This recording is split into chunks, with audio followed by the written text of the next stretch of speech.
করবেন।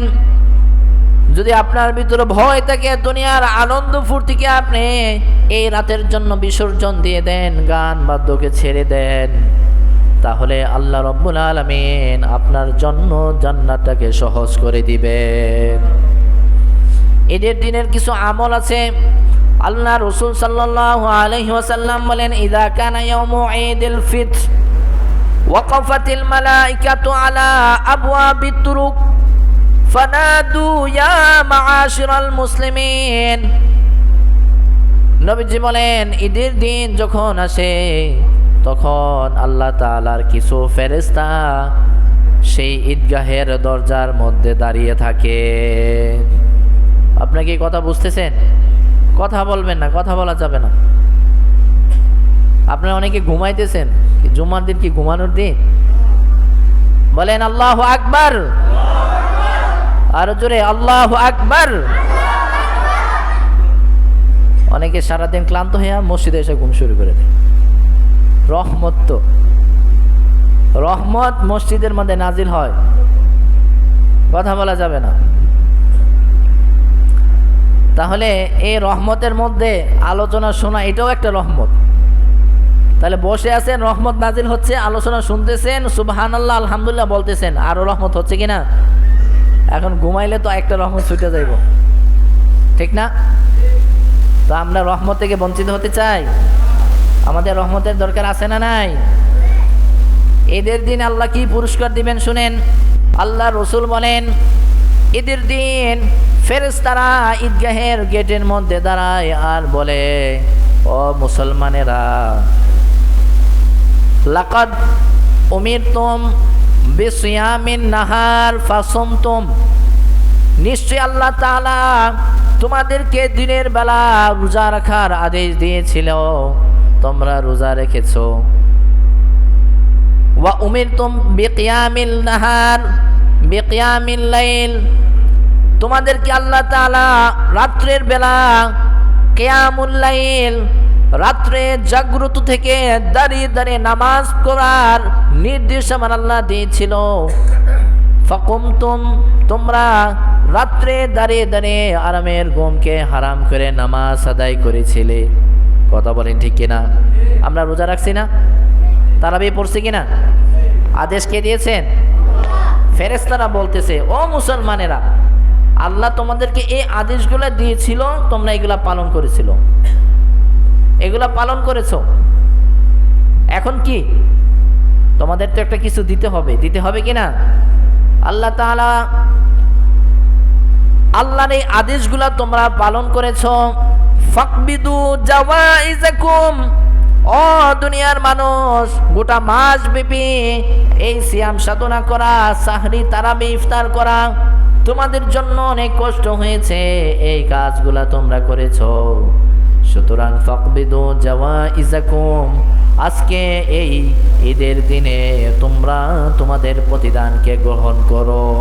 সুবহানাল্লাহ। ফেরেশতারা বলতেছে যে আজকে এই দিনে তোমাদের প্রতিদান তোমরা কি করো? গ্রহণ করো প্রতিদানটাকে। আর এই জন্য এই যে ঈদের দিন যেহেতু তোমরা প্রতিদান গ্রহণ করবা, সুতরাং এই দিনটার নাম ওয়ায়ুসাম্মা, এই দিনটার নাম হাদাল ইয়াউম ইয়াউমুল জাযা।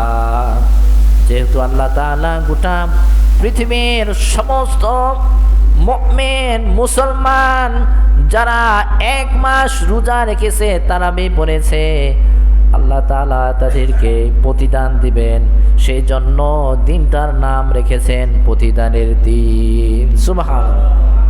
দিবেন কি? প্রতিদান। দিবেন কি? কথা বলেন, দিবেন কি? বলেন প্রতিদান। দিবেন প্রতিদান, দিবেন। আল্লাহ বলেন দিব প্রতিদান, দিনের নাম রেখেছি প্রতিদানের দিন। সুবহানাল্লাহ বলবেন না? কত মিল! দিবেন জাযা, আর দিনের নাম রেখেছি ইয়াউমুল জাযা। দিবেন জাযা, দিনের নাম ইয়াউমুল জাযা। এটা হচ্ছে আরবি, আর বাংলা হচ্ছে দিনের নাম প্রতিদান। দিব প্রতিদান, দিনের নাম রেখেছি প্রতিদানের দিন। সুবহানাল্লাহ। তাহলে কাদেরকে দিবেন বলেছেন? আগের শর্তগুলো থাকতে হবে না? আল্লাহ আদেশ দিয়েছেন কি রোজা রাখার জন্য না ভাঙার জন্য?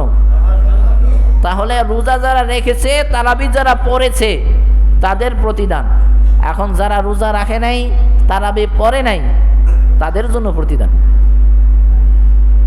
কি বলেন? তাদের জন্য প্রতিদান আছে না? কি প্রতিদান আছে? সারা মাস কাজ করে নাই, টাকা দিবে? তাহলে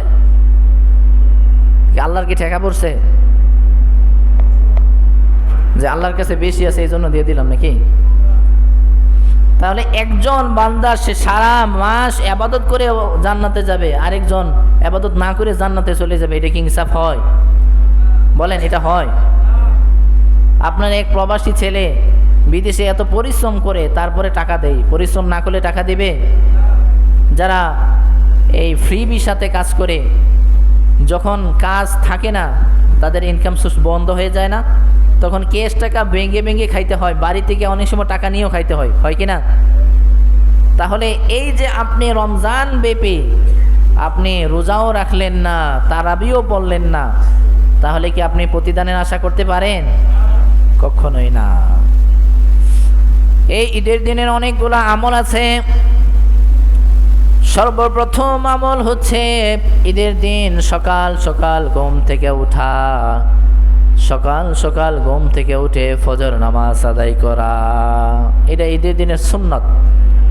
সকালে এটা পালন করব। অনেকে মাশাআল্লাহ দিলে এই নামাজটা আবার পড়ে, আজকে যদি ঈদের নামাজ ফজর নামাজটা পড়ি আলহামদুলিল্লাহ। আবার কিছু মানুষ আছে ঈদের নামাজও পড়ে না, আপনাদের গ্রামে নাই?